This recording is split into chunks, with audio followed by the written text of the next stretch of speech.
Good morning, it's me again. I am in my kitchen this morning canning beans. Let me flip this around so you can see. And I'm going to talk to you at the same time. So this is a pressure canner with a gauge. This is a pressure canner without a gauge. This is an Instapot pressure canner. Does many things. Super workhorse in the kitchen.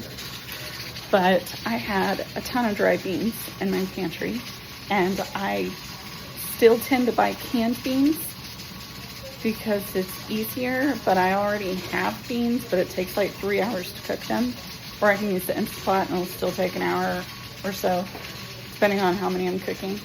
So I thought, why don't I just can all the dry beans as if they were in a can from the store? And then I'm using the beans I already have, and I'm not having to spend more money. Plus, these are cheaper. You can get like a whole pound of beans in those little clear plastic sleeve bag things for half the price of buying 4 or 5 cans of beans at the store that are already processed, already have a bunch of ingredients in them that you don't know what's there. I personally eat a lot of things that are lower in sodium. So this is going to work fantastic for me because I will already have beans ready on the shelf. I will have canned them myself, and I will be saving money.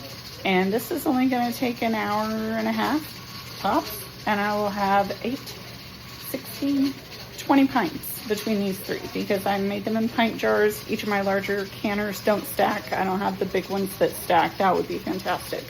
But I can fit 8 pints in each of the big ones, and I can fit 4 pints in the small Instapot over there. And once they reach pressure, they go for 75 minutes, and I'm done. I don't know how many of you can, but if you would like to learn how, I do a lot of it, and it saves a lot of money, and it's not something that I do constantly, but it also saves me time. It takes maybe 20 minutes to get everything prepped into the pot, and then I'm done and I can walk away. It does its thing. It cools off, and later it's super fun to hear the little jars. They'll pop when they seal, kind of like those button lids that you find on some jars that go. It'll do that when they seal, and I can hear it from the other room, and I love it. I'm like, oh, did you hear my jars seal? So anyway, I used to teach lessons on this out of my house, and it's a great way to save a lot of money and freezer and refrigerator space for all sorts of different things. It makes it shelf stable. You can keep it on the shelf for years and pull them off whenever you need them, and they're good to go. Have a great day.